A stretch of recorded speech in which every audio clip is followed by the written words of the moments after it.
बॉलीवुड में एक हफ्ते से करण देओल और दिशा आचार्य की शादी का जश्न मनाया जा रहा है। ये शादी बॉलीवुड में 21वीं सदी की सबसे बड़ी शादी मानी जाती है।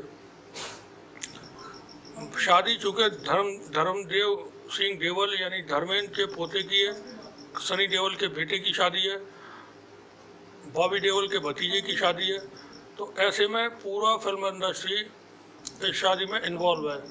बड़े बड़े अभिनेता, बड़े बड़े कलाकार, टेक्नीशियन, डायरेक्टर, प्रोड्यूसर, राइटर शादी में शामिल हुए। कल 18 तारीख को शादी हुई थी। इस शादी में सभी लोग, जैसा मीडिया सोर्सेस, मीडिया से खबरें आ रही हैं, वो शामिल हुए। बहुत ज़्यादा सेलिब्रेशन रहा, जहाँ धर्मेंद्र डांस करते हुए नज़र आए, सनी देओल डांस करते हुए नज़र आए, और बॉबी देओल और उनके दूसरे भाई, वो भी सब, पूरी देओल फैमिली, जिसमें धर्मेंद्र के छोटे भाइयों के तमाम बच्चे और उनके बहुएँ वगैरह सब शामिल हुए हैं। एक बड़ी शादी ये हुई है। और चूँकि देओल्स का फिल्मी दुनिया में, जैसे RK राज कपूर फैमिली है, इस तरह से बहुत ऊंचा मकाम है। अब ये जो शादी हुई है करण देओल की, वो हुई है दिशा आचार्य से। दिशा आचार्य कौन है, ये थोड़ा सा हम आपको बता देते हैं। दिशा आचार्य भारत के बहुत ही मकबूल, बहुत ही बड़े director, producer, writer Bimal Roy की पोती हैं। बिमल रॉय कौन है, ये और जान लें, जिन्होंने दिलीप कुमार साहब के साथ देवदास, यहूदी, 2 बीघा ज़मीन जैसी शानदार फिल्म बनाई, बंदनी, सुजाता, ये फिल्में गुरुदत्त साहब ने, बिमल रॉय साहब ने बनाई थी। तो भारतीय फिल्म इंडस्ट्री में गुरुदत्त और बिमल रॉय, ये दोनों बहुत मशहूर रहे हैं हमेशा से, और इनका एक बहुत ऊंचा मकाम है। बिमल रॉय ने वो जो प्रतियोगिता हुई थी जिसमें धर्मेंद्र का सिलेक्शन हुआ था, उसके जज थे। दूसरे जज थे उसमें गुरुदत्त। जब इस प्रतियोगिता का जजमेंट सुनाया जाना था, फैसला होना था कि इसमें कौन विजेता है, तो उसमें गुरुदत्त अपने किसी काम से, निजी काम से नहीं आ सके थे, और वो चेन्नई चले गए थे। वो अपनी जगह पे डिप्यूट करके गए थे अपने साथी, दोस्त और उनकी फिल्मों के राइटर और डायरेक्टर अबरार अलवी साहब को। तो अबरार अलवी साहब और बिमल रॉय ने ये फैसला सुनाया था कि धर्मेंद्र इस प्रतियोगिता के विजेता हैं, और उसी वक्त बिमल रॉय ने धर्मेंद्र को अपनी फिल्मों में काम देने के लिए भी साइन कर लिया था। वहीं गुरुदत्त साहब ने भी धर्मेंद्र को अपनी फिल्मों में काम देने के लिए वादा कर दिया था। आगे चल के धर्मेंद्र ने कई फिल्में बिमल रॉय के साथ की।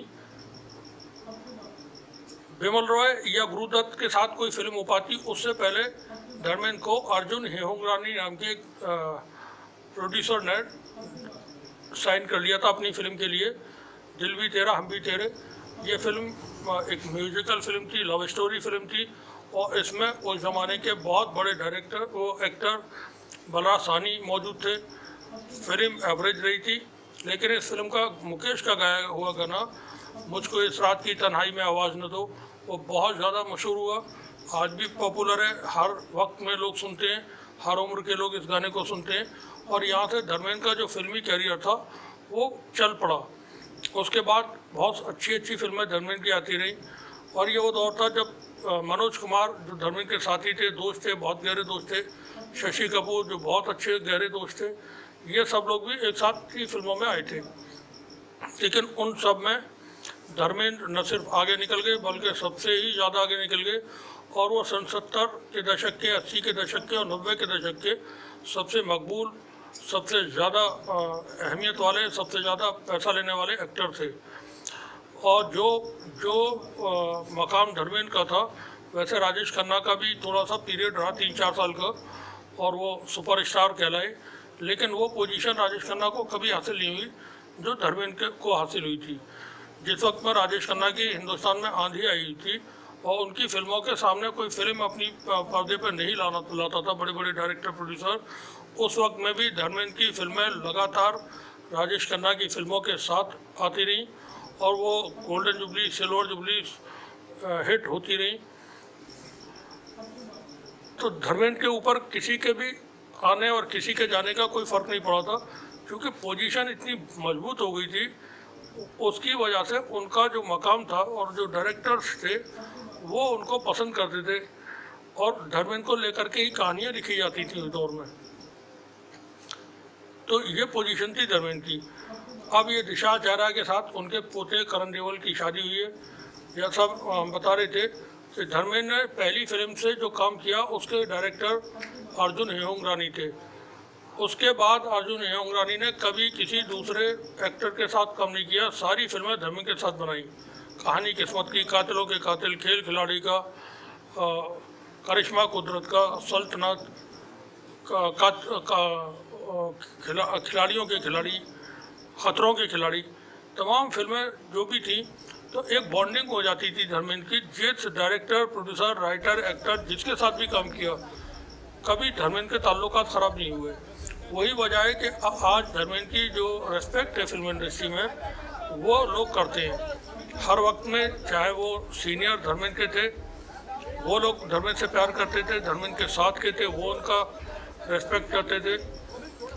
धर्मेंद्र ने अपने फिल्मी करियर में कभी किसी भी साथी कलाकार को नुकसान नहीं पहुंचाया, बल्कि उनके फिल्मी करियर को आगे बढ़ाने में हेल्प की, जिनमें बहुत सारे नाम शामिल हैं, नाम दिए जा सकते हैं। शत्रुघ्न सिन्हा शामिल हैं, विनोद खन्ना शामिल हैं, शशि कपूर शामिल हैं, मिथुन चक्रवर्ती हैं, कुमार गौरव, राजेंद्र कुमार के बेटे थे कुमार गौरव, संजय दत्त।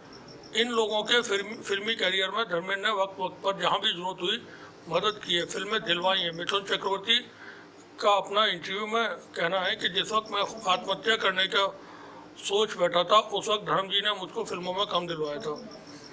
इसी तरह से शत्रुघ्न सिन्हा के साथ धर्मेंद्र ने बहुत सारी फिल्में की, और बड़ी प्रायोरिटी के साथ अपने से भी ज़्यादा अहम रोल शत्रुघ्न सिन्हा को दिलवा दिया करते थे। राज कपूर साहब के बड़े बेटे रणधीर कपूर ने अपने एक इंटरव्यू में कहा, धर्मेंद्र और रणधीर कपूर ने एक फिल्म बनाई थी मनमोहन देसाई के साथ की डायरेक्शन में फिल्म थी चाचा भतीजा। ये फिल्म बहुत बड़ी हिट हुई थी उस वक्त में, और उस फिल्म में रणधीर कपूर धर्मेंद्र के भतीजे बने थे। तो रणधीर कपूर निजी जिंदगी में भी धर्मेंद्र को चाचा कहने लगे थे। रणधीर कपूर ने बताया कि फिल्म में डायलॉग्स मेरे कई जगहों पर कम होते थे, वहाँ धर्म जी मनमोहन देसाई को बोलते थे कि ये डायलॉग तुम डब्बू से बुलवा लो और मैं पीछे भीड़ के साथ खड़ा रहूँगा। तो रणधीर कपूर एकदम शौक होकर के बताते हैं कि मैं हैरान था कि इतना बड़ा एक्टर और मुझे काम ज़्यादा दिलवा रहा है, जबकि फिल्मों में लोग अपने आप को ज़्यादा प्रायोरिटी चाहते हैं कि हमको अहमियत दी जाए। इसी तरह से उन्होंने जिक्र करते हुए बताया कि जिस वक्त मेरा नाम जोकर फिल्म बन रही थी, उसी दौरान B.R. चोपड़ा की मशहूर फिल्म द बर्निंग ट्रेन की शूटिंग दिल्ली में हो रही थी। धर्मेंद्र दिल्ली में रात भर शूटिंग करते थे, फिर सुबह को मुंबई पहुंचते थे, वहां से सीधे स्टूडियो जाते थे। सुबह 7 बजे वो RK स्टूडियो पहुंच जाते थे और मेरा नाम जोकर फिल्म की शूटिंग किया करते थे। तो धर्मेंद्र के साथ के अभिनेता हों या धर्मेंद्र से पहले के जो अभिनेता हैं, राज कपूर साहब हैं, देवानंद साहब हैं, और गुरुदत्त साहब थे, दिलीप कुमार साहब, अशोक कुमार जी, ये सभी लोग धर्मेंद्र से बहुत मोहब्बत करते थे। बाद के जो एक्टर्स हैं, सुनील दत्त हैं, राजेंद्र कुमार हैं, मनोज कुमार हैं, शशि कपूर हैं, जो धर्मेंद्र के साथ साथ के तकरीबन आगे पीछे के थे, वो लोग धर्मेंद्र को मोहब्बत करते थे। धर्मेंद्र के बाद के जो एक्टर्स हैं वो आज भी उनसे मोहब्बत करते हैं, उनकी रेस्पेक्ट करते हैं। धर्मेंद्र ने अमिताभ बच्चन को जंजीर फिल्म, दीवार फिल्म, ये धर्मेंद्र की अपनी छोड़ी हुई फिल्में थी। जंजीर फिल्म में प्रकाश मेहरा धर्मेंद्र और मुमताज़ को साइन कर चुके थे। बाद में धर्मेंद्र ने वो फिल्म छोड़ी और अमिताभ बच्चन को लेकर के धर्मेंद्र ने सजेस्ट किया कि तुम इस लड़के को ले लो। इसी तरह से दीवार फिल्म में यश चोपड़ा धर्मेंद्र को लेना चाहते थे, धर्मेंद्र के पास डेट्स वगैरह की कमी थी, इसलिए धर्मेंद्र ने सजेस्ट किया कि तुम अमिताभ बच्चन को ले लो। शोले फिल्म में GP सिप्पी और रमेश सिप्पी को बोल करके धर्मेंद्र ने अमिताभ बच्चन को फिल्म में लेने के लिए कहा। अमर अकबर एंथनी फिल्म धर्मेंद्र ने छोड़ी और बाद में अमिताभ बच्चन को मिली। तो इस तरह से धर्मेंद्र ने बहुत सारे जो एक्टर्स हैं उनकी हेल्प भी की, और उसी की वजह है कि उनको रेस्पेक्ट बहुत ज़्यादा मिलती है। अब ये धर्मेंद्र के पोते की शादी है, बहुत बड़ा सेलिब्रेशन हुआ है जिसमें तमाम बड़े एक्टर्स, फिल्मी दुनिया के जितने भी बड़े फैमिलीज हैं, सबको इनविटेशन वहाँ पहुँचा था। और बड़े बड़े लोग जिसमें सुभाष घई शामिल हैं, वो शामिल हुए शादी में। सुभाष घई को लेकर के बता दें कि धर्मेंद्र ने सिर्फ डेवल्स ने, धर्मेंद्र ही नहीं पूरे डेवल्स फैमिली ने सिर्फ एक फिल्म की है, क्रोधी, सुभाष घई के साथ में। क्रोधी फिल्म धर्मेंद्र के बहनोई की फिल्म थी, रंजीत वेज की, और उस फिल्म को प्रोड्यूस किया था धर्मेंद्र की बहन ने। फिल्म का बजट ज़्यादा हो गया था, फिल्म बहुत बड़ी थी और बहुत खूबसूरत, बहुत शानदार फिल्म है, लेकिन उसकी लेंथ लंबी हो गई थी और बाद में जाकर के जब फिल्म रिलीज हुई तो वो जैसा उम्मीद थी कि हिट होगी, सुपर हिट होगी, तो वो एक एवरेज फिल्म रह गई थी। उस फिल्म में सुभाष घई की वजह से परेशानी हुई थी धर्मेंद्र की बहन को। जब ये बात धर्मेंद्र की बहन ने धर्मेंद्र को कहा कि अब तुम इसकी फिल्म में कभी काम नहीं करोगे, इसने इस तरह से मुझको परेशान किया है, तो कहा जाता है कि धर्मेंद्र ने सुभाष घई की बंद करके फिर पिटाई भी लगाई थी। ये इस तरह का चलता रहता है फिल्मी दुनिया में। सुभाष घई शादी में मौजूद थे, धर्मेश दर्शन मौजूद थे, शत्रुघ्न सिन्हा मौजूद हैं, जितेंद्र की फैमिली मौजूद है, रणवीर सिंह और दीपिका पादुकोण, सलमान खान, आमिर खान, जो फिल्म इंडस्ट्री के दिग्गज लोग हैं वो फिल्म शादी में शामिल हुए हैं। बहुत बड़ा सेलिब्रेशन हुआ है। और चूँकि धर्मेंद्र के बहुत गहरे ताल्लुकात थे बिमल रॉय फैमिली से, तो अब बिमल रॉय की पोती धर्मेंद्र के पोते की बहू बन चुकी हैं। ये इस तरह की जो दोस्तियाँ बनती हैं, जो हमेशा के लिए होती हैं, वो दोस्तियाँ फिर बहुत खूबसूरत रिश्तों में तब्दील हो जाती हैं। और जैसा हमने अभी धर्मेंद्र के बारे में थोड़ा सा बताने की कोशिश की, राहुल रवेल, वो डायरेक्टर जिन्होंने धर्मेंद्र की पहली फिल्म का डायरेक्शन किया था। आगे चल के जब धर्मेंद्र ने की बहुत सारी फिल्में उन्होंने बनाई धर्मेंद्र के साथ में, और जब धर्मेंद्र को अपने बेटे सनी देओल के साथ की फिल्म बनानी थी, लॉन्च करना था उनको बेताब, उस फिल्म का डायरेक्शन राहुल रवेल से धर्मेंद्र ने करवाया। बाद में राहुल रवेल ने सनी देओल को लेकर के यतीम, डकैत, अर्जुन, ये कई सारी फिल्में बनाई। तो ये पर्सनल जो बॉन्डिंग एक बार हो जाती है इंसान की, वो जो रिश्ते एक बार बन जाते हैं, अगर लोग उनको बरकरार रखते हैं तो फिर वो इंसान की निजी ज़िंदगी में न सिर्फ खुशहाली लाते हैं बल्कि तरक्की भी लाते हैं। तो इंसान को इसीलिए अपने जो रिश्ते हैं वो नहीं तोड़ना चाहिए, किसी से ख़राब नहीं करना चाहिए। हमारी तरफ से, टीसी सिंह की तरफ से करण देवल्स फैमिली को शादी की बहुत बहुत मुबारकबाद। और आप भी कुछ वीडियोज़ हैं, कुछ तस्वीरें हैं, देखें, खुश हों, हमेशा खुश रहें, हमेशा खुश रहने की आदत डालें, दूसरों को खुश रखने की आदत डालें और एंजॉय करें। ज़िंदगी खुश रहने से ही अच्छी बीतती है। बाकी तो ये है कि आप बैठे बैठाए इधर उधर की परेशानियां लेकर के परेशान होते रहें, उससे भी कुछ नहीं होने वाला।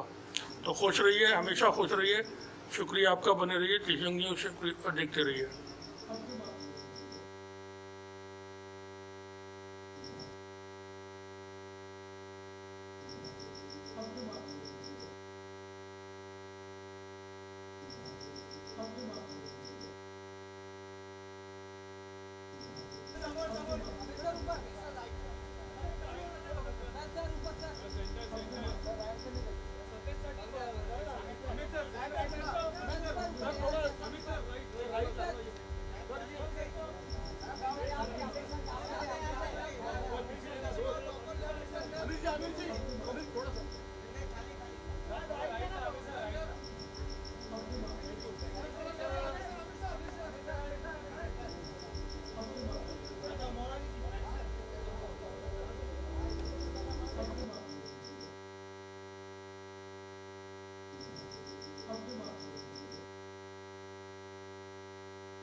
Father day